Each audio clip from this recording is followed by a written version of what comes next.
प्यारे विद्यार्थियों, नमस्कार। आप सभी का ऑनलाइन क्लासों में स्वागत है। आज हम इकाई 2 में जो अपना पाठ दूसरा चल रहा था उसमें हमने राष्ट्रपति के बारे में पढ़ लिया था। राष्ट्रपति की जो 2 प्रकार की शक्तियाँ थी, सामान्यकालीन और आपातकालीन। सामान्यकालीन में हमने कार्यपालिका संबंधी शक्तियाँ, विधायी शक्तियाँ, वित्तीय शक्तियाँ और न्यायिक शक्तियाँ, 4 प्रकार की शक्तियाँ पढ़ी।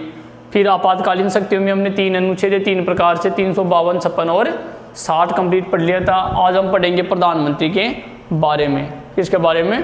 प्रधानमंत्री के बारे में। तो राष्ट्रपति राज्य का संवैधानिक प्रमुख होता है, नाम मात्र का होता है, यानी सारे कार्य प्रधानमंत्री और उसकी मंत्रिपरिषद के द्वारा ही किए जाते हैं या मंत्रिमंडल के द्वारा ही किए जाते हैं। प्रधानमंत्री और राष्ट्रपति तो केवल किसी विधेयक पर हस्ताक्षर करता है या किसी भी जो मतलब मंत्रिमंडल के कहने पर ही वो कार्य करता है, वो अपने मन से नहीं करता। तो वास्तविक कौन है? प्रधानमंत्री और उसकी मंत्री परिषद। तो आज हेडिंग डालेंगे हम प्रधानमंत्री की स्थिति एवं कार्य। प्रधानमंत्री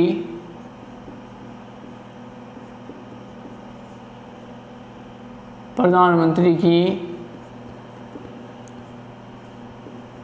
स्थिति एवं कार्य। प्रधानमंत्री की स्थिति एवं कार्य। तो प्रधानमंत्री की क्या स्थिति है, उनके पास क्या पावर है, क्या कार्य करता है और उनके क्या कार्य हैं, उनके पास क्या स्थिति है, जैसे अपने देश में उनकी क्या स्थिति है। तो हम पढ़ते हैं कि वास्तव में प्रधानमंत्री सारे काम करता है। मंत्री परिषद की वो सलाह, मंत्रिमंडल की सलाह लेता है, लेकिन मंत्रिपरिषद का भी ये मुखिया होता है, वो लोकसभा का भी मुखिया होता है, यानी नेता होता है। तो वास्तविक कौन है? प्रधानमंत्री। और नाम मात्र का कौन है? राष्ट्रपति। तो इसमें लिखिए आप संविधान के अनुच्छेद 74 के अनुसार, अब इसमें लिखेंगे शुरू से, संविधान के अनुच्छेद 74 के अनुसार, अनुच्छेद 74 के अनुसार, तो 74 में क्या कहा गया है? राष्ट्रपति की सहायता व परामर्श, राष्ट्रपति की सहायता व परामर्श देने के लिए, राष्ट्रपति की सहायता यानी उसकी सहायता के लिए परामर्श यानी राय देने के लिए एक मंत्रिपरिषद होगी, एक मंत्रिपरिषद होगी जिसका मुखिया प्रधानमंत्री होगा, जिसका मुखिया प्रधानमंत्री होगा।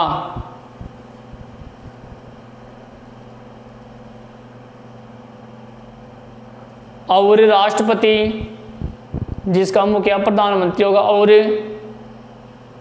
राष्ट्रपति उस मंत्रिपरिषद की सलाह के अनुसार, और राष्ट्रपति उस मंत्रिपरिषद की सलाह के अनुसार, मतलब सलाह कौन देगा? प्रधानमंत्री और उसकी मंत्रिपरिषद ने वो सलाह दे, तो उनके अनुसार वो मन से काम नहीं कर सकते, इसलिए वो क्या हो गया? राष्ट्रपति नाम मात्र का।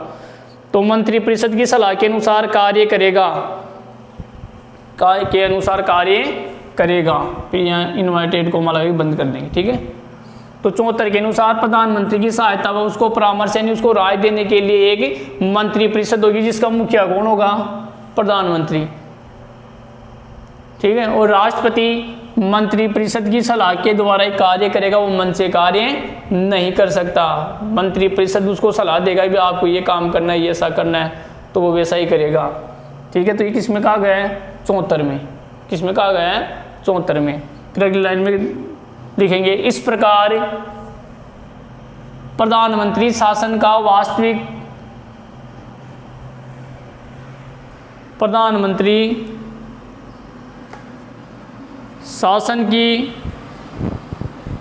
प्रधानमंत्री शासन का, या शासन का लिखे, प्रधानमंत्री शासन का वास्तविक मुखिया होता है। प्रधानमंत्री शासन का वास्तविक मुखिया होता है।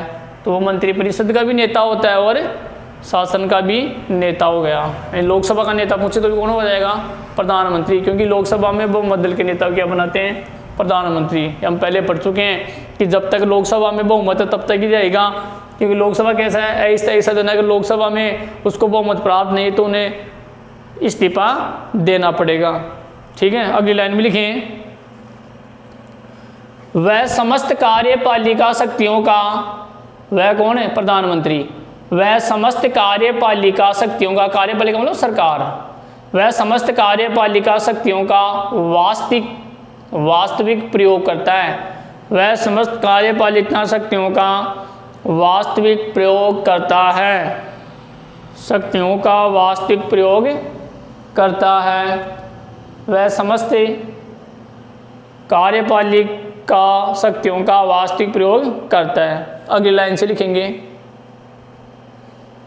अगली लाइन से लिखेंगे, प्रधानमंत्री के पद की शक्तियां व प्रतिष्ठा, प्रधानमंत्री पद की शक्तियां व प्रतिष्ठा काफ़ी हद तक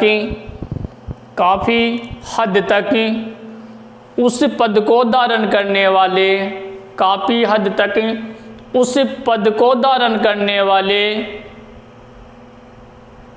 वाले व्यक्ति के व्यक्तित्व, उस पद को धारण करने वाले व्यक्ति के व्यक्तित्व, फिर कोमा लगाएंगे, कार्यशैली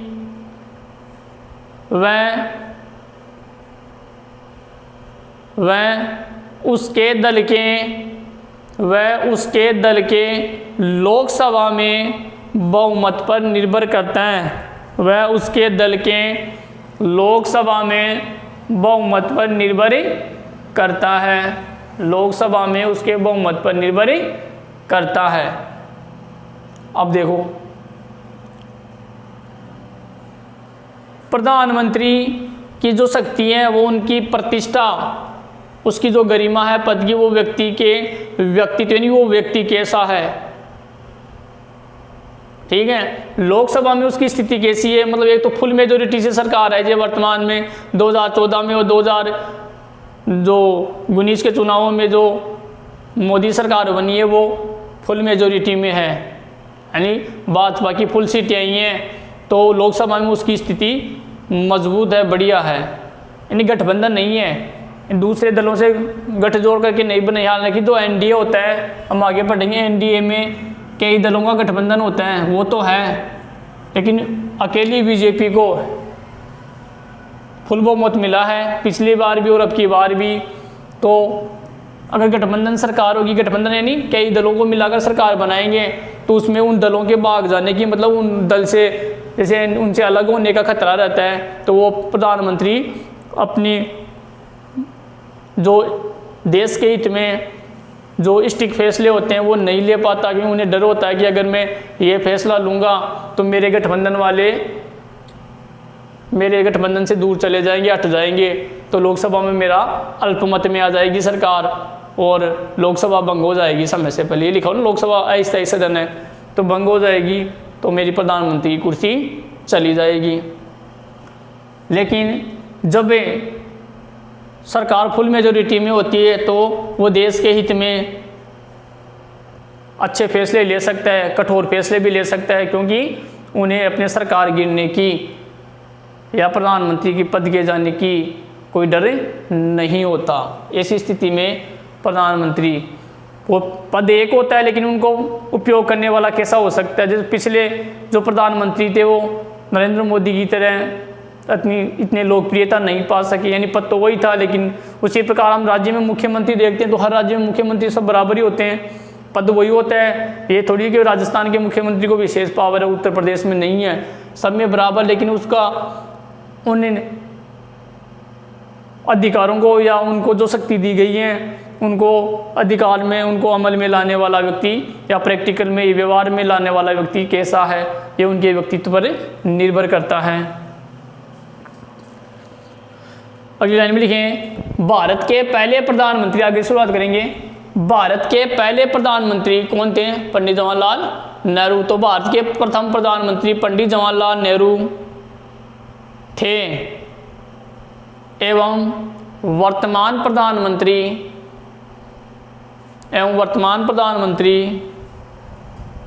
नरेंद्र मोदी हैं। एवं भारत के वर्तमान प्रधानमंत्री नरेंद्र मोदी हैं। अब एक या दो लाइन छोड़ दें, फिर लिखे मंत्रिपरिषद की रचना।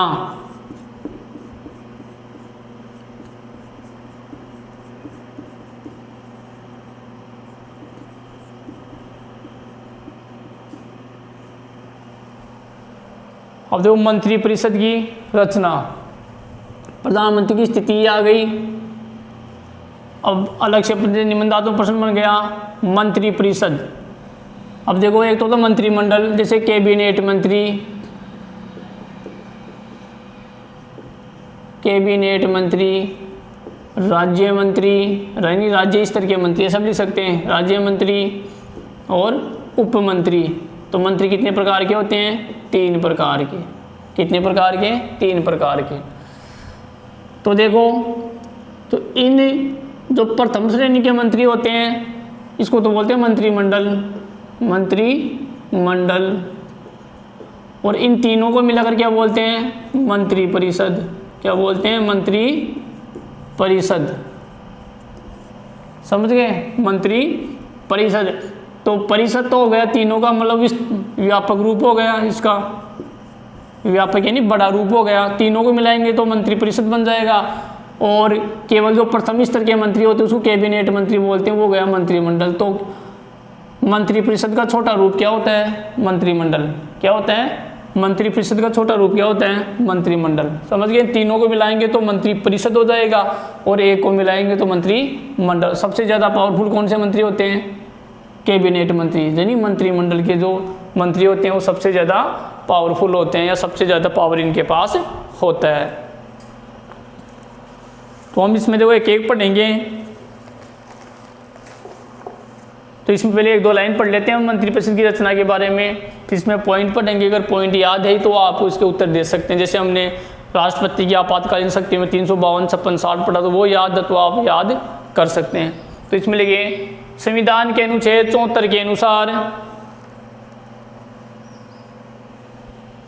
74 के अनुसार प्रधानमंत्री की नियुक्ति राष्ट्रपति के द्वारा की जाती है। ये तो भी पता 74 वही है ना। 74 के अनुसार प्रधानमंत्री की नियुक्ति राष्ट्रपति के द्वारा की जाती है। तो यहाँ छोटा प्रश्न भी होगा 1 नंबर का। प्रधानमंत्री की नियुक्ति कौन करता है? राष्ट्रपति। तथा अन्य मंत्रियों की नियुक्ति, ये 74 में कहा गया है प्रधानमंत्री की नियुक्ति कौन करता है? राष्ट्रपति। तथा अन्य मंत्रियों की नियुक्ति राष्ट्रपति, अन्य मंत्रियों की नियुक्ति राष्ट्रपति, फिर कोमा लगाएंगे, प्रधानमंत्री की सलाह पर करता है। प्रधानमंत्री की सलाह पर करता है। अन्य मंत्रियों की नियुक्ति राष्ट्रपति प्रधानमंत्री की सलाह पर करता है। तो यानी प्रधानमंत्री बनने के बाद ही तो मंत्रिमंडल बनता है। तो पहले प्रधानमंत्री की नियुक्ति करेगा राष्ट्रपति, फिर उसके बाद में अन्य मंत्रियों की नियुक्ति। अन्य में कौन है? कैबिनेट, राज्य और उपमंत्री। तो अन्य मंत्रियों की नियुक्ति प्रधानमंत्री की सलाह पर करता है। कौन है? राष्ट्रपति। फिर लिखिए अगली लाइन में, ये कंप्लीट हो गया, ये कोमा लगा देंगे, इनवर्टेड कोमा। अगली लाइन में लिखें भारत में मंत्रिपरिषद की रचना का विवेचन यानी वर्णन। भारत में मंत्रिपरिषद की रचना का विवेचन निम्न आधार पर किया जा सकता है। निम्न आधार पर या निम्नलिखित आधार पर किया जा सकता है। निम्नलिखित यानी जो नीचे लिखा हुआ है। अब हम एक एक पॉइंट लिखेंगे, ठीक है? तो रटने समझना है। सबसे पहले क्या होता है? प्रधानमंत्री की नियुक्ति होती है। प्रधानमंत्री नियुक्ति होने के बाद ही मंत्रिमंडल बनता है, कैबिनेट बनता है। तो सबसे पहले प्रधानमंत्री की नियुक्ति, तो नंबर 1 लगा के लिखें प्रधानमंत्री की नियुक्ति। पहला पॉइंट क्या लिखेंगे? प्रधानमंत्री की नियुक्ति। तो प्रधानमंत्री की नियुक्ति कौन करता है? भारत का राष्ट्रपति। कौन करता है? भारत का राष्ट्रपति। तो इसमें लिखेंगे हम नियुक्ति में एक एक पॉइंट लिखे, एक का वर्णन कर लेते हैं हम। तो मंत्रिपरिषद की रचना, जैसे हमने लोकसभा की पढ़ी थी ना, लोकसभा का गठन, राज्यसभा का गठन, रचना या गठन एक ही बात है, या गठन भी पूछ सकते हैं तो वो एक ही बात है, ये भी ध्यान रखना आपको। मंत्रिपरिषद की रचना का वर्णन कीजिए और मंत्रिपरिषद का गठन का वर्णन कीजिए। मंत्रिपरिषद कैसे बनती है या इसकी रचना कैसे होती है, एक ही बात है, तो दोनों शब्द एक ही है ना। तो प्रधानमंत्री की नियुक्ति, तो सबसे पहले प्रधानमंत्री बनेगा उसके बाद में प्रधानमंत्री बनने के बाद में क्या होगा, मंत्रियों की नियुक्ति होगी, फिर विभागों का आवंटन होगा, प्रधानमंत्री बन जाएगा। फिर दूसरे पॉइंट में पढ़ेंगे प्रधानमंत्री में मंत्रियों जो अन्य जो मंत्री बनते हैं, जो 3 स्तर के मंत्री होते हैं, उनमें मंत्रियों की नियुक्ति और उसमें किसको कौन सा विभाग देना है तो उसको बोलें आवंटन। फिर मंत्रियों के प्रकार, जैसे 3 प्रकार होते हैं ना, ये पढ़ेंगे हम। तो पहला प्रधानमंत्री की नियुक्ति में लिखिए आप, राष्ट्रपति अनुच्छेद 75 के तहत, राष्ट्रपति संविधान के अनुच्छेद 75 के तहत, राष्ट्रपति संविधान के अनुच्छेद 75 के तहत उस व्यक्ति को प्रधानमंत्री नियुक्त करता है, उस व्यक्ति को प्रधानमंत्री नियुक्त करता है जिसे लोकसभा में बहुमत प्राप्त हो, जिसे लोकसभा में बहुमत प्राप्त हो या बड़े दल का नेता हो ना। अगली लाइन में लिखें,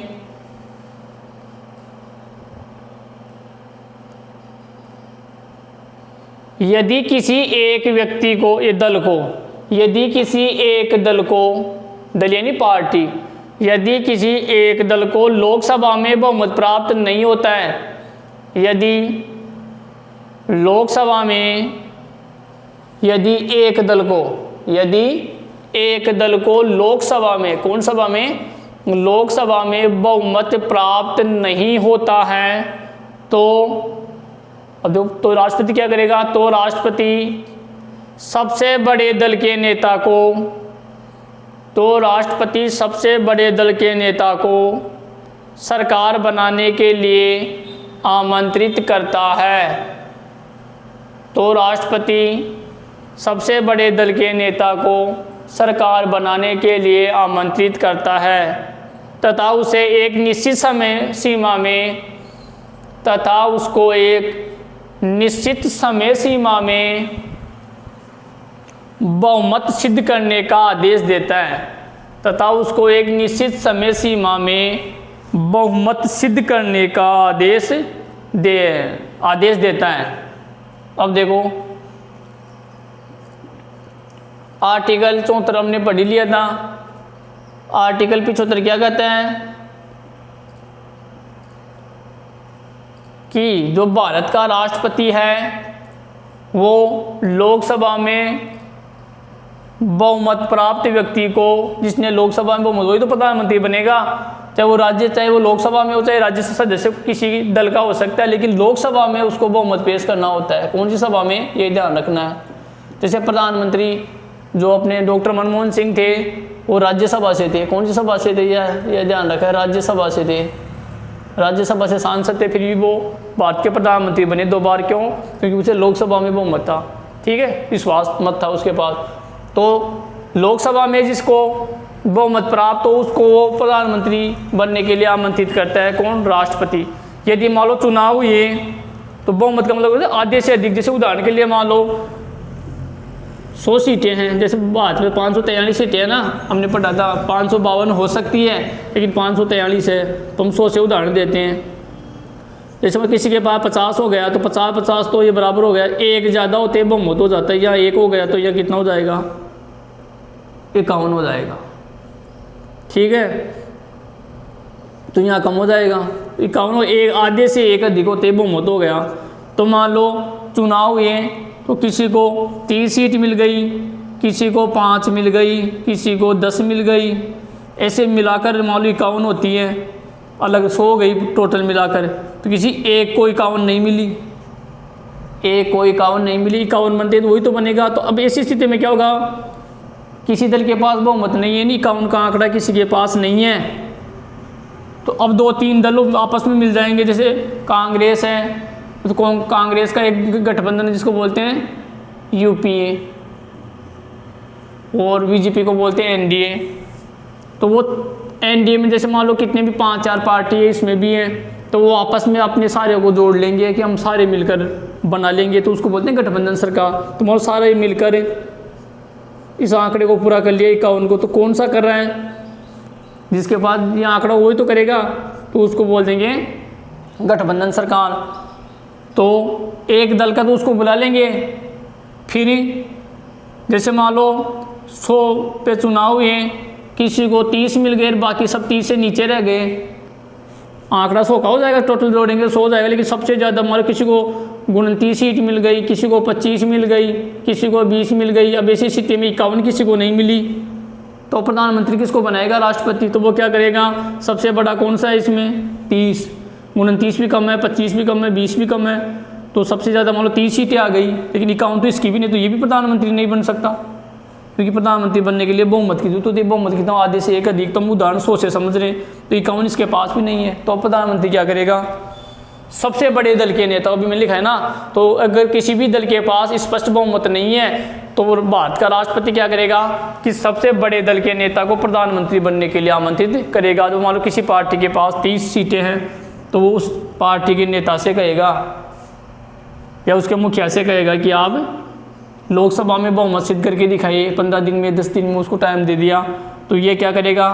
30 से तो सरकार बन नहीं सकती, तो ये 30 प्लस जो गठबंधन है एनडीए का है, यूपीए का, तो 30 तो खुद का है ही, बाकी और पार्टियों को मिला लेगा, किसी के 5, किसी के 4, 10 या 2 भी हो सकता है। तो मान किसी के पास 21 है तो 21 वाले को मिलाकर 51 कर लेगा, या 3 को, कितने भी फिक्स नहीं है, कितने को मिलाकर 51 का आंकड़ा कर लेगा, और ये 51 का आंकड़ा दिखा देता है लोकसभा में, तो ये प्रधानमंत्री नियुक्त कर दिया जाएगा, राष्ट्रपति उसको शपथ दिला देगा प्रधानमंत्री पद की। अगर ये भी नहीं कर पाता तो फिर उससे कम कौन सा है उसको आमंत्रित करेगा वो, ठीक है, उसके 30 के बाद में कौन सा है, तो जो ये आंकड़ा पूरा कर देगा उसको प्रधानमंत्री नियुक्त कर दिया जाएगा, ठीक है। तो दूसरा पॉइंट लिखे मंत्रियों की नियुक्ति, दूसरा पॉइंट लिखे, ये कंप्लीट हो गया, एक लाइन छोड़ के लिखे मंत्रियों की नियुक्ति एवं विभागों का आवंटन, मंत्रियों की नियुक्ति एवं विभागों का आवंटन, मंत्रियों की नियुक्ति एवं विभागों का आवंटन,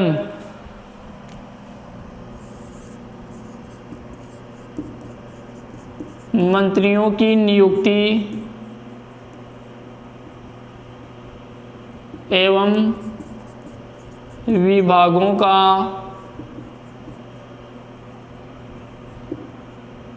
आवंटन। अब देखो सबसे पहले मंत्रिपरिषद की रचना पढ़ें तो सबसे पहले प्रधानमंत्री नहीं होगा तो मंत्रिपरिषद कहाँ से बनेगी, तो याद रखना है सबसे पहले प्रधानमंत्री की नियुक्ति करेंगे, राष्ट्रपति करेगा, फिर प्रधानमंत्री के सलाह पर अन्य मंत्रियों की नियुक्ति, जैसे मंत्री हो गए बाकी ये, तो इन मंत्रियों की नियुक्ति भी कैबिनेट मंत्री कौन सा है, राज्य मंत्री किसको बनाना है, उप मंत्री किसको बनाना है, तो मंत्रियों की नियुक्ति भी राष्ट्रपति करता है। फिर विभागों का बंटवारा, 2 चीज़ें, जैसे शिक्षा विभाग होता है, चिकित्सा विभाग होता है, पर्यावरण मंत्रालय होता है, ग्रामीण विकास मंत्रालय होता है, तो कौन से को कौन सी जिम्मेदारी देनी है, समझ गए, तो ये जिम्मेदारी दी जाती है। जैसे अध्यापक होता है स्कूल में, तो कोई मैथ का अलग है, कौन सी क्लास तक पढ़ानी है, साइंस का कौन है, कौन सी साइंस में कौन सा सब्जेक्ट किसको पढ़ाना है, तो ये क्या हो गई, विभागों का आवंटन हो गया, समझ गए। तो मंत्री बना दी, तो मंत्री कौन सा है, कैबिनेट है, राज्य है, मुख्यमंत्री, फिर कौन सा विभाग दे दिया मंत्री, जैसे शिक्षा मंत्री होता है तो शिक्षा मंत्री किसको बनाना है, तो उसका विभाग बताया भाई इस मंत्री ने, जैसे कैबिनेट मंत्री बन गया तो कैबिनेट तो मंत्री तो सारे कैबिनेट मंत्री बना दिया, फिर राज्य मंत्री तो कैबिनेट मंत्री तो है मान गए, लेकिन किसी विभाग का है ये भी तो होना चाहिए ना, अध्यापक तो लेकिन कौन से सब्जेक्ट का है ये भी तो होता है कि, तो कैबिनेट मंत्री बना दिया तो उसको कौन सा विभाग दिया, फिर शिक्षा मंत्री बनाया, चिकित्सा मंत्री बनाया, परिवहन मंत्री बनाया, सड़क मंत्री जो भी है सड़क परिवहन मंत्री बनाया, फिर राज्य मंत्री है तो मंत्री राज्य मंत्री बना दिया, लेकिन उसको विभाग कौन सा दिया, तो पहले प्रधानमंत्री की नियुक्ति, उसके बाद मंत्रियों की नियुक्ति, पहले प्रधानमंत्री की नियुक्ति, फिर किसकी नियुक्ति, मंत्रियों की नियुक्ति, फिर एवं विभागों का आवंटन, तो मंत्री है तो कौन से विभाग का मंत्री है, तो विभागों का आवंटन, ऐसे याद रखेंगे। अगली लाइन फिर इसका वर्णन लिखिए। अब संविधान के अनुच्छेद 75 के अनुसार, संविधान के अनुच्छेद 75 के अनुसार राष्ट्रपति प्रधानमंत्री की सलाह पर, राष्ट्रपति प्रधानमंत्री की सलाह पर अन्य मंत्रियों की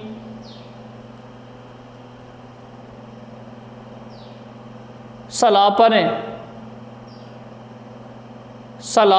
आगे से लिखे मंत्रिमंडल के मंत्रिमंडल के अन्य सदस्यों की नियुक्ति करता है। मंत्रिमंडल के अन्य सदस्यों की नियुक्ति करता है। मंत्रिमंडल के अन्य सदस्यों की नियुक्ति करता है। अब तो इसको समझे। नियुक्ति तो कौन करते हैं? राष्ट्रपति। क्योंकि वो मन से वो नाम मात्र को होता है, मैंने पहले बताया आपको। तो प्रधानमंत्री बन गया। अब कौन से व्यक्ति को कौन सा मंत्री बनाना है और कौन सा विभाग देना है, इस बात का फैसला राष्ट्रपति नहीं करता, प्रधानमंत्री करता है। क्योंकि वास्तविक ये है, ठीक है। तो प्रधानमंत्री एक लिस्ट बनाकर देगा राष्ट्रपति को। जैसे मान लो 40 व्यक्तियों की लिस्ट दे दी, तो इनमें से कितने कैबिनेट मंत्री बनाने, कितने राज्य, कितने उपमंत्री, तो वो लिस्ट दे देगा किसको? राष्ट्रपति को। फिर राष्ट्रपति का काम इतना ही है, प्रधानमंत्री ने बताया उन लोगों को वो शपथ दिलवाता है, उसके सामने शपथ ग्रहण करते, फिर वो हस्ताक्षर करता है, ठीक है। तो वो पद की शपथ दिलाता है कौन? राष्ट्रपति दिलाता है। लेकिन किसके कहने पर? प्रधानमंत्री के कहने पर। राष्ट्रपति ये नहीं कर सकता कि आप कैबिनेट को राज्य बना दे, राज्य को कैबिनेट बना दे, इसको बाहर कर दे, इसको नए को जोड़ ले। वो अपनी तरफ से कोई नहीं कर सकता। वो केवल पाबंद है, वो नाम मात्र का है। जैसा प्रधानमंत्री कहेगा वैसा ही राष्ट्रपति करेगा। लेकिन सारे काम, वो देश का प्रथम नागरिक है, संवैधानिक, इसका सारे काम राष्ट्रपति के नाम से किए जाते हैं। लेकिन वास्तविक कौन है? प्रधानमंत्री और उसकी मंत्री परिषद। तो प्रधानमंत्री हो गया तो प्रधानमंत्री कहने पर मंत्री बनेंगे। फिर प्रधानमंत्री और मंत्री मिलकर ही शासन को चलाते हैं। राष्ट्रपति केवल नाम मात्र, उनके केवल हस्ताक्षर चलते हैं। अगली लाइन में लिखेंगे इसी का, प्रधानमंत्री मंत्रियों के विभागों का आवंटन भी करता है। प्रधानमंत्री मंत्रियों के विभागों का आवंटन भी करता है। प्रधानमंत्री मंत्रियों के विभागों का आवंटन भी करता है। अब देखो, मंत्रियों की नियुक्ति प्रधानमंत्री की सलाह पर या प्रधानमंत्री के कहने पर राष्ट्रपति करेगा। कौन से मंत्री को कौन सा विभाग देना है, तो किसको शिक्षा मंत्री बनाना है, किसको चिकित्सा मंत्री बनाना है, तो ये फैसला भी कौन करेगा? प्रधानमंत्री। कौन करेगा? प्रधानमंत्री। फिर अगली लाइन में लिखिए, वर्तमान सरकार में प्रधानमंत्री मोदी सहित 78 मंत्रियों की विशाल मंत्रिपरिषद है। प्रधानमंत्री मोदी सहित 78 मंत्रियों की विशाल मंत्रिपरिषद है। 78 मंत्रियों की विशाल मंत्रिपरिषद है।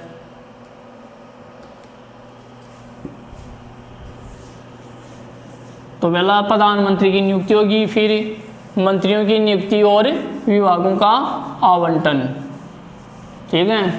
कौन से विभाग का मंत्री बनाना है, किसको मंत्री बनाना है, तो ये फैसला प्रधानमंत्री करता है। तीसरा पॉइंट लिखिए, मंत्रियों के प्रकार। एक लाइन छोड़ के दो गए ना, प्रधानमंत्री की नियुक्ति, फिर मंत्रियों की नियुक्ति और विभागों का आवंटन। पहले प्रधानमंत्री नियुक्त हो तभी तो मंत्री बनेंगे, तो फिर मंत्रियों की नियुक्ति और उसका किसको कौन सा मंत्री बने, विभागों का आवंटन हो गया।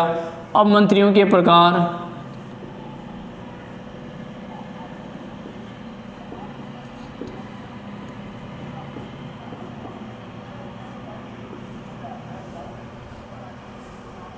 मंत्रियों के प्रकार तो अभी बताया मैंने, मंत्री 3 प्रकार के होते हैं।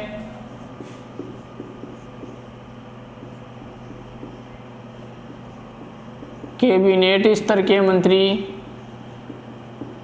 या कैबिनेट मंत्री डायरेक्ट भी लिख सकते हैं ना, कोई दिक्कत नहीं है। दूसरा है राज्य स्तर के मंत्री, और तीसरा है उपमंत्री। कौन सा है? उपमंत्री, ठीक है। तो मंत्री कितने प्रकार हो? 3। तो इसमें लिखिए आप, मंत्री परिषद में मुख्य रूप से 3 प्रकार के मंत्री होते हैं। मंत्री परिषद में मुख्य रूप से 3 प्रकार के मंत्री होते हैं। मंत्री परिषद में मुख्य रूप से 3 प्रकार के मंत्री होते हैं। नंबर 1 लगा के लिखिए, कैबिनेट स्तर के मंत्री। तीनों को एक साथ लिखे, भी एक का वर्णन भी कर सकते हैं, एक का भी कर सकते हैं, ठीक है। तो कैबिनेट स्तर के मंत्री, तीनों साथ लिख ले ठीक रहेगा। नंबर 2 लगा के लिख ले, राज्य स्तर के मंत्री, और तीसरा लिखिए उपमंत्री। कैबिनेट स्तर के मंत्री, राज्य स्तर के मंत्री और उप मंत्री। अब नंबर 1 लगा के लिखिए कैबिनेट स्तर के मंत्री। अब इसका वर्णन करेंगे हम, कैबिनेट स्तर के मंत्री।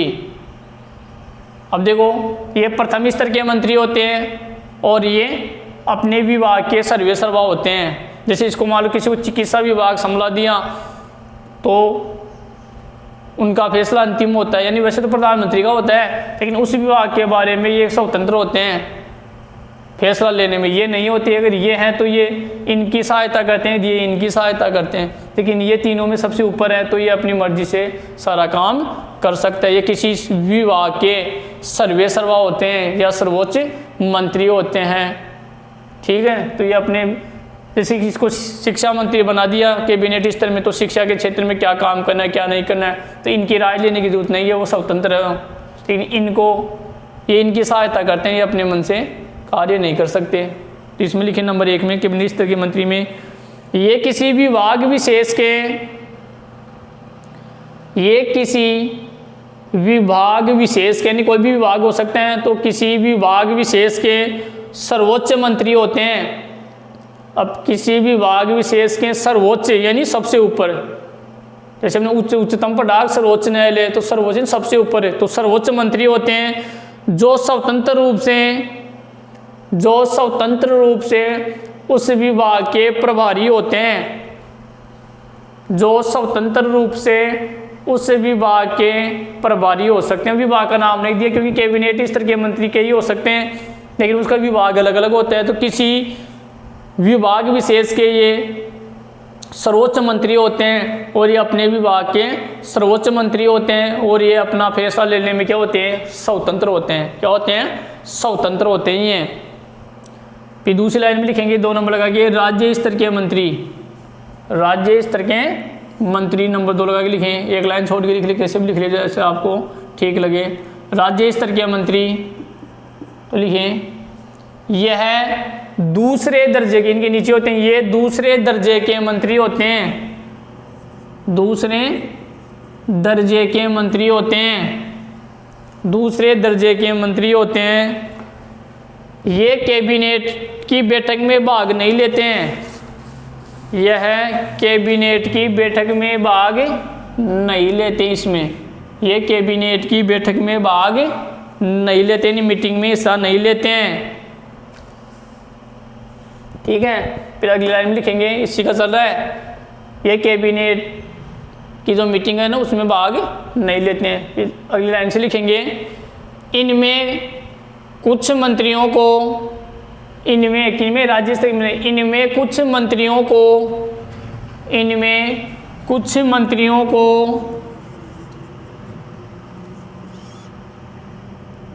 स्वतंत्र प्रभार, कुछ मंत्रियों को स्वतंत्र प्रभार भी दिया जा सकता है। कुछ मंत्रियों को स्वतंत्र प्रभार के नीचे लाइन खींच लेंगे, स्वतंत्र प्रभार भी दिया जा सकता है और वे किसी विभाग के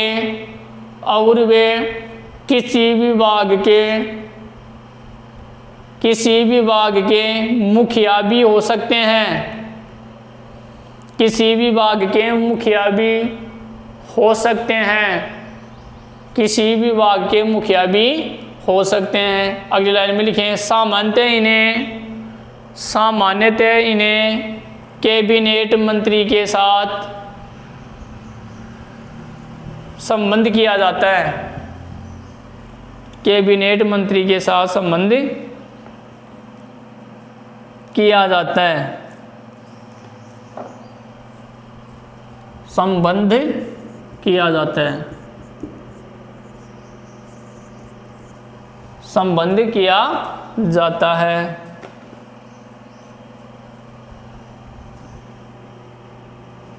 अब देखो तो सबसे सर्वोच्च मंत्री तो ये हो गए, राज्य स्तर के मंत्री होते हैं। जैसे मान लो लिखा हो कई बार आप बोर्ड पे कहीं पढ़ते हैं, हॉस्पिटल में जाते हैं, वहाँ पढ़ा हुआ पाते हैं हम क्या कि चिकित्सा मंत्री नाम आ गया, भी नीचे चिकित्सा मंत्री, फिर मंत्री का नाम, फिर आगे एक आता है चिकित्सा राज्य मंत्री, नाम है कि चिकित्सा मंत्री, एक आ गया चिकित्सा राज्य मंत्री। जैसे आ गया मान लो चिकित्सा मंत्री लिखा हुआ है, जैसे 2 अलग अलग फोटो लिखी है तो एक के नीचे लिखा है मंत्री का नाम और चिकित्सा मंत्री, एक के नीचे लिखा है चिकित्सा राज्य मंत्री, ये सामने लिखा हुआ पढ़ा होगा।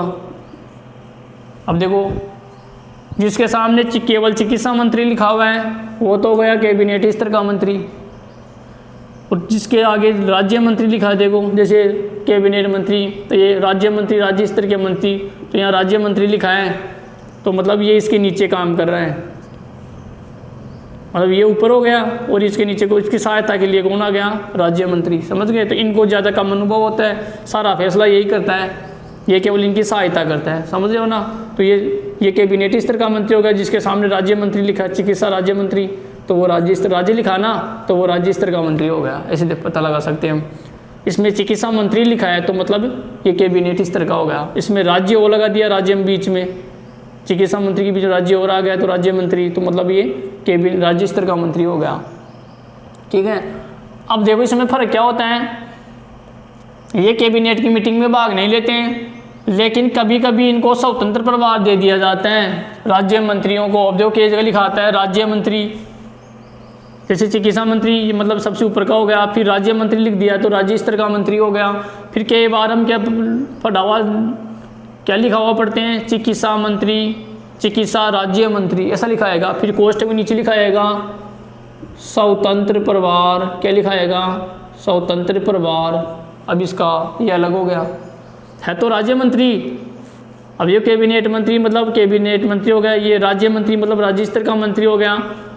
अब राज्य मंत्री है तो बस इसके नीचे काम है, लेकिन कई जगह ऐसा लिखा हुआ पाएंगे आप, चिकित्सा मंत्री तो राज्य स्तर का ही है लेकिन स्वतंत्र प्रभार है, तो मतलब इसका पावर बढ़ गया, ये एक तरह से कैबिनेट मंत्री हो गया। फिर स्वतंत्र प्रभार मतलब जो किसी के नीचे काम नहीं कर रहा, या ये स्वतंत्र प्रभार नहीं लिखा है तो मतलब ये चिकित्सा मंत्री के नीचे काम करे क्योंकि ये राज्य स्तर का मंत्री है। लेकिन यहाँ स्वतंत्र प्रभार मतलब स्वतंत्र मतलब अपनी भाषा में समझे हम, स्वतंत्र मतलब आज़ाद होता है, तो उसको किसी भी विभाग का प्रभारी बनाए तो स्वतंत्र प्रभार दे दिया, तो वो मतलब अपनी मर्जी से कोई भी फैसला ले सकता है, वो किसी को उसको नीचे या वो किसी ऊपर अधिक वो मंत्री से राय लेने की उसको ज़रूरत नहीं है, वो स्वतंत्र है, अपना जिस विभाग का मंत्री बनाया गया है तो वो उस विभाग में स्वतंत्र रूप से कार्य कर सकता है, तो इसका पावर ज़्यादा हो जाता है किसका, स्वतंत्र प्रभार का। समझ गए? तीसरा लिखे उपमंत्री, एक लाइन छोड़ के लिख लें उपमंत्री, क्या लिखेंगे, उपमंत्री।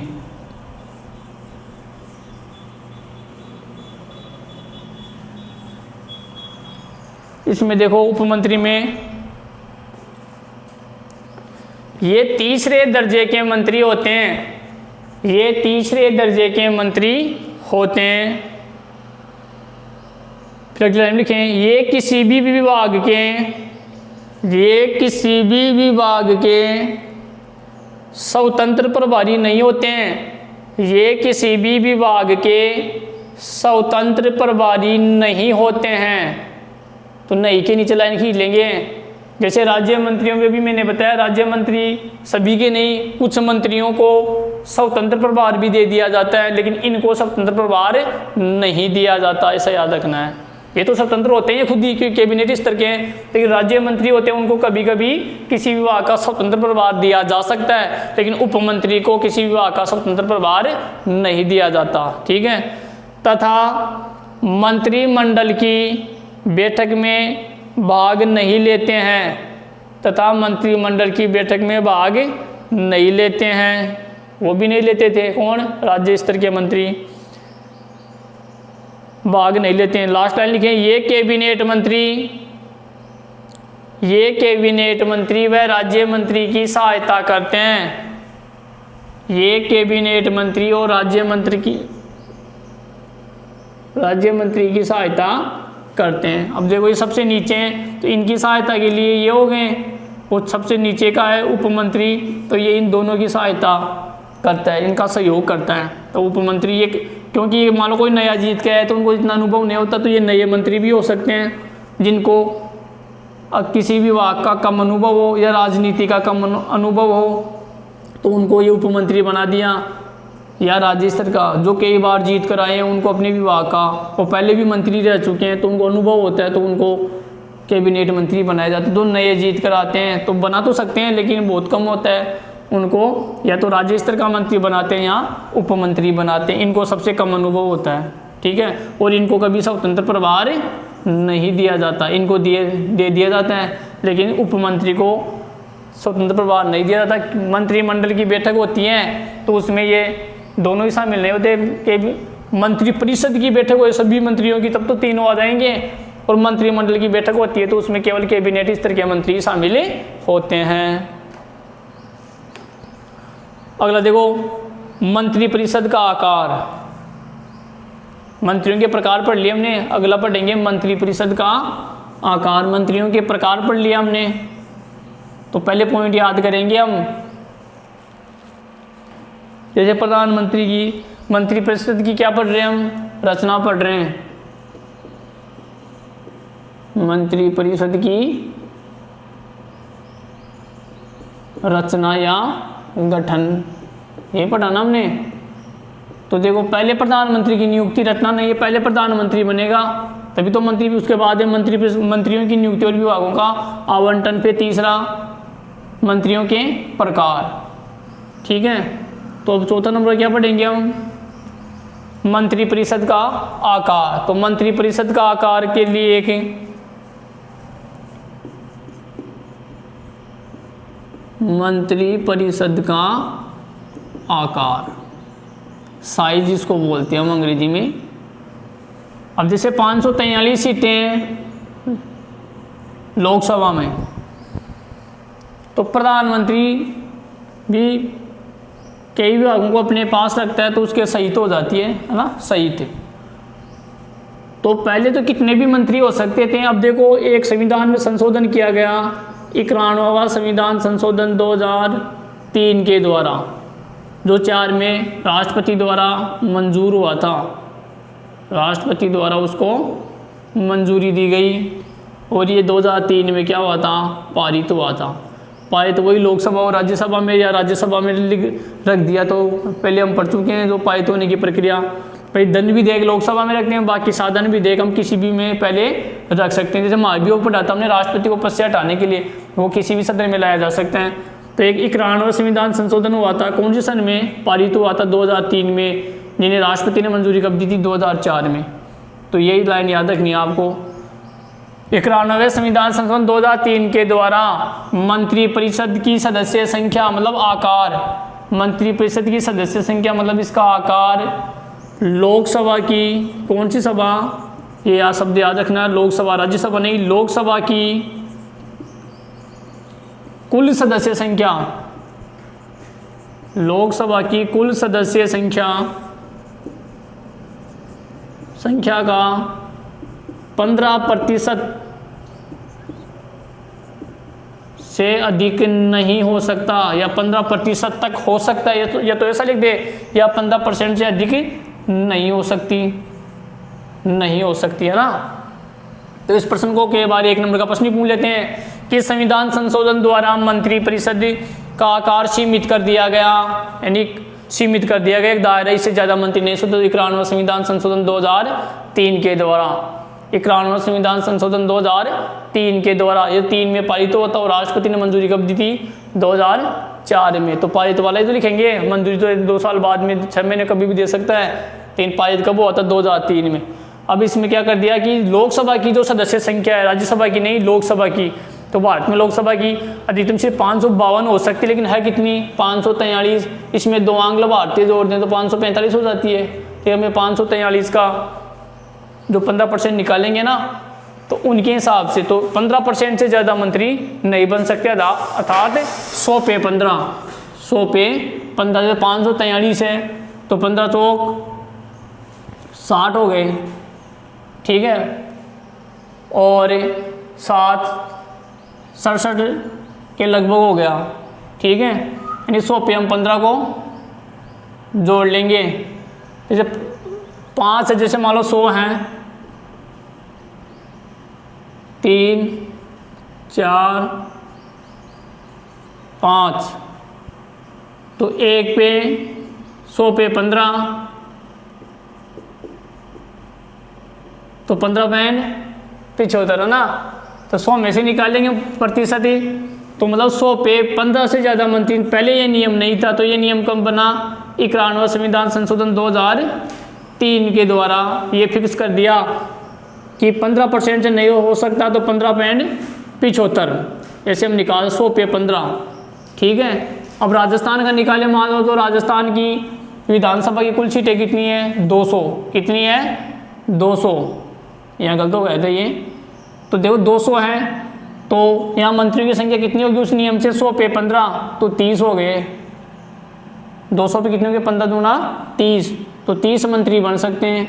तो ये संविधान में संशोधन करके इनको फिक्स कर दिया, इनको हम बदल नहीं सकते। बदलेगा तो कौन? जैसे देश में तो संसद बदल देगा, किसी राज्य में तो वहाँ का विधानमंडल बदलेगा, तो ये नियम मानने पड़ेगा। राज्य में भी ये लागू है, तो राज्य में भी अब देखो राजस्थान में 200 विधानसभा सीट है, तो 200 का 15% कितना हो गया?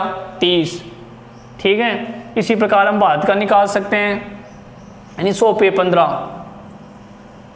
तो पिछली बार इसमें 78 थे, क्योंकि ऊपर 43 भी तो हो रहा ना, तो पिछली बार इसमें मोदी सरकार में 78 मंत्री थे, वो उसमें तो लगभग 15% के लगभग हो गया था, ये 78 मंत्री थे।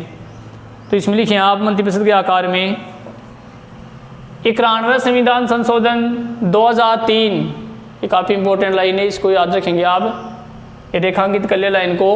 91वां संविधान संशोधन 2003 के अनुसार मंत्रियों की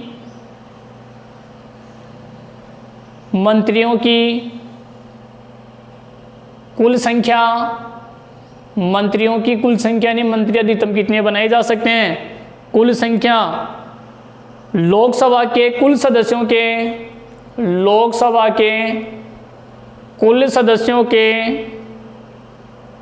तो लोकसभा की लाइन खींच लेंगे, राज्यसभा नहीं, लोकसभा के कुल सदस्यों के 15% से अधिक नहीं हो सकती हैं।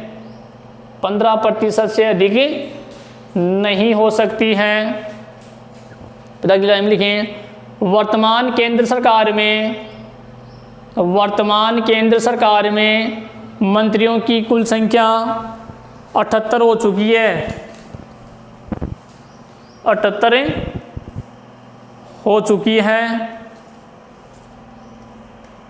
78 हो चुकी है। जो निर्धारित उच्चतम सीमा के निकट है, जो निर्धारित उच्चतम सीमा के निकट है, यानी 15% के लगभग कुल सदस्य संख्या का। कुल सदस्य संख्या किसकी? लोकसभा की। तो लोकसभा के नीचे लाइन खींच लेंगे और 15% के नीचे। तो कई बार परसेंटेज भी पूछा जा सकता है कि लोकसभा 91वां संविधान संशोधन 2003 के द्वारा लोकसभा की सदस्य संख्या कितनी प्रतिशत कर दी गई है? 15%। कौन से संविधान संशोधन द्वारा? तो 91वां 2003 के द्वारा। किस सदस्य संख्या से अधिक नहीं हो सकती? लोकसभा, राज्यसभा ऐसे पूछ ले तो लोकसभा लिखना है। क्यों?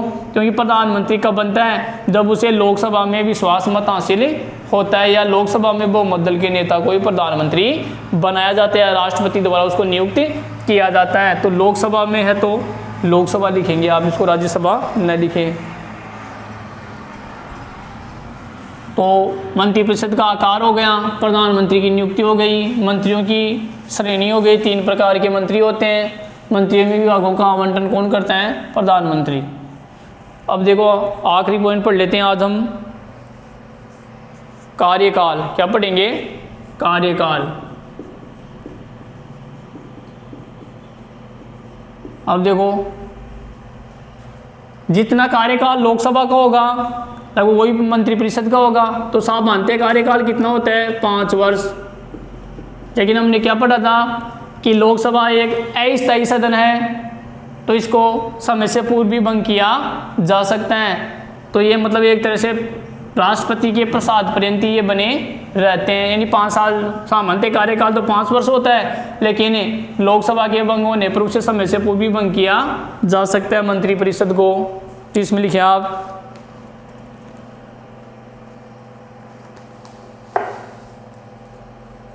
इसमें लिखें अनुच्छेद 75 के अनुसार, अनुच्छेद यानी आर्टिकल 75 के अनुसार सभी मंत्री कोई भी मंत्री, चाहे राज्य स्तर का हो, चाहे कैबिनेट हो, चाहे उप मंत्री हो, सभी मंत्री राष्ट्रपति के प्रसाद पर्यंत ही अपने पद पर बने रह सकते हैं। राष्ट्रपति के प्रसाद पर्यंत ही अपने पद पर बने रह सकते हैं। ये बंदियाँ इन्वर्टेड कोमा लगा देंगे। अगली लाइन में लिखें, प्रधानमंत्री व मंत्रिपरिषद, प्रधानमंत्री व मंत्रिपरिषद उस समय तक ही अपने पद पर बने रह सकते हैं।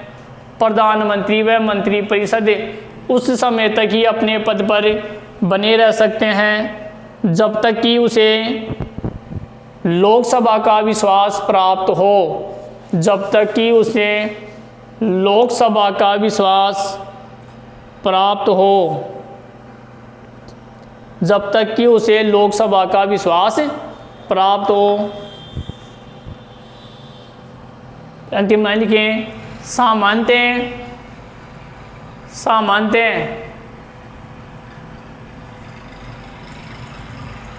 प्रधानमंत्री व मंत्रिपरिषद का कार्यकाल 5 वर्ष का होता है। सामान्यतः प्रधानमंत्री व मंत्रिपरिषद का कार्यकाल 5 वर्ष का होता है। अगला लिखें, अगला पॉइंट, पद की शपथ।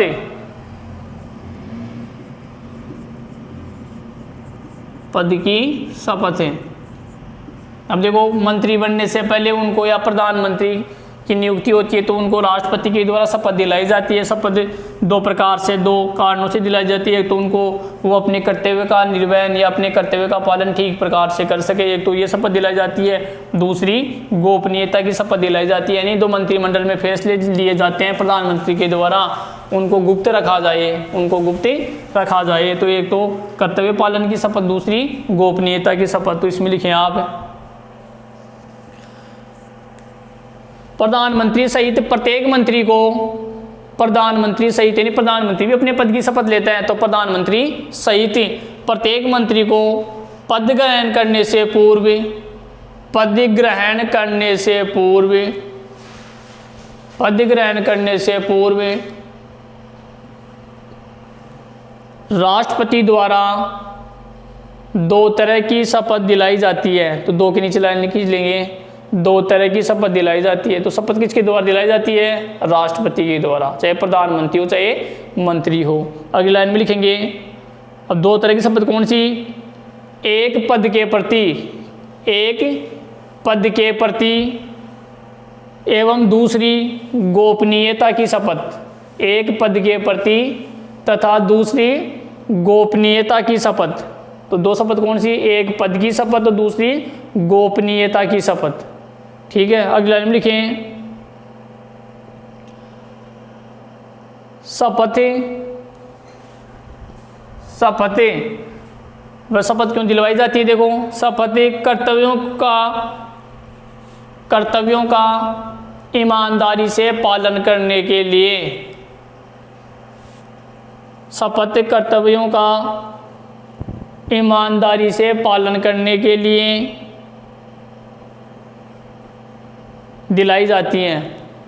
शपथ कर्तव्यों का ईमानदारी से पालन करने के लिए दिलवाई जाती है। फिर दूसरी लाइन में, अगली लाइन में लिखें, गोपनीयता से तात्पर्य है, मतलब गोपनीयता क्या होती है? तो गोपनीयता से तात्पर्य है कि प्रत्येक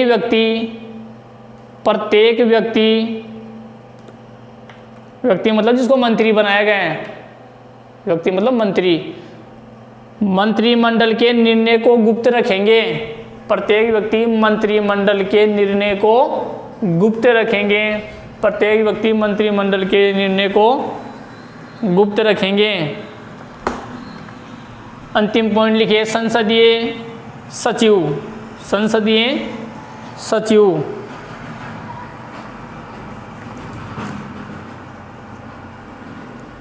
संसदीय सचिव 7वां आखिरी पॉइंट है ये। इसमें लिखें आप, हाल ही के वर्षों में संसदीय सचिव नियुक्त करने की परंपरा है। हाल ही के वर्षों में यानी कुछ समय सालों में ही संसदीय सचिव का एक पद सृजित किया गया है। तो संसदीय सचिव नियुक्त करने की परंपरा अपनाई गई है। अगली लाइन में लिखें, संवैधानिक रूप से इन्हें कोई शक्ति प्रदान नहीं की गई है। संवैधानिक रूप से इन्हें कोई शक्ति प्रदान नहीं की गई है। संवैधानिक मतलब है संविधान के द्वारा कैबिनेट जो संसदीय सचिव है इनको कोई शक्ति नहीं दी गई है। और न ही इन्हें कोई प्रशासनिक दायित्व सौंपा गया है, और न ही इन्हें कोई प्रशासनिक दायित्व सौंपा गया है। न तो इसको संविधान द्वारा कोई शक्ति दी गई है और न ही इनको कोई प्रशासनिक जिम्मेदारी दी गई है। अगली लाइन लिखिए, इनका कार्य विभागों के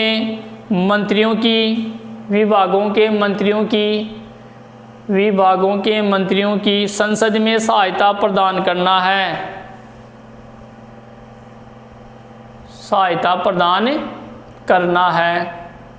मतलब इनको कोई प्रशासनिक जिम्मेदारी, इनका काम इतना ही है कि जो विभिन्न विभागों के मंत्री होते हैं, जैसे शिक्षा विभाग है, गृह मंत्रालय है, चिकित्सा मंत्रालय, तो उनमें मंत्रालय में तो मंत्री है, उनकी सहायता करना, बस इतना ही काम है इनका। अंतिम लाइन लिखे, इनकी नियुक्ति तथा शपथ दिलाने का कार्य प्रधानमंत्री के द्वारा किया जाता है। तो आज के लिए इतना ही। आज हमने प्रधानमंत्री की स्थिति, उनके और उनके कार्य के बारे में जाना, और मंत्रिपरिषद की रचना या इसका गठन। तो इसके पॉइंट याद होने चाहिए। पहले प्रधानमंत्री की नियुक्ति होगी, फिर मंत्रिपरिषद की नियुक्ति होगी, उसके बाद विभागों का आवंटन होगा, मंत्रियों की श्रेणी यानी मंत्रियों के प्रकार होगी, कौन से मंत्री हैं, 3 प्रकार के मंत्री हो गए, फिर उनका कार्यकाल, फिर मंत्रियों की शपथ हो गई जो अपने 2 प्रकार से तो करते हुए पालन की, और दूसरी गोपनीयता की शपथ दिलवाई जाती हैं, और मंत्रिपरिषद का आकार पढ़ लिया और हमने कार्यकाल पढ़ लिया। आज के लिए इतना ही, काफ़ी धन्यवाद।